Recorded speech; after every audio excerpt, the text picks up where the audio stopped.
Alam mo, isa sa pinakamasarap na pakiramdam ang pagmumotor ng long ride.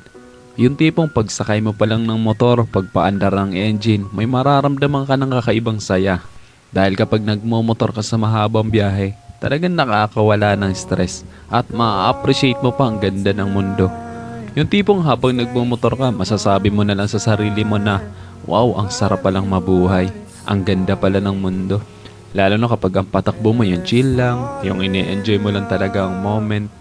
Madami kasi tayo kanya-kanyang problema sa buhay. Pero kapag nagmomotor ka na, makakalimutan mong problema mo. Lalo na kapag maganda ang view, maganda ang kalsada, tapos hindi mo namamalayan, nagkakaroon ka na pala ng positive mindset dahil magaan ang pakiramdam mo eh. Kaya kapag stress ka na, kailangan mo lang din talaga minsan ng mahabang biyahe bilang isang pahinga eh. Ang weird no? Kasi nakakapagod magmotor pero ito yung pahinga ng gusto-gusto ng marami. Pero sasabihin ko sa'yo, hindi ka tawa ng napapahinga kapag ka naglo-long ride ka eh. Kundi yung utak mo, kundi yung sarili mo mismo. Kaya deserve mo rin mag-enjoy. Deserve mo makarating sa magagandang lugar. Deserve mo ng bagong experience, ng bagong kwento.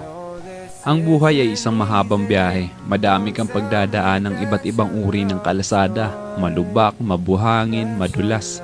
Kailangan mo lang din talaga maging maingat. At pwede kang huminto para magpahinga. Tapos, biyahe na ulit. So paano ba yan? Hanggang sa muli. Ride safe always and God bless.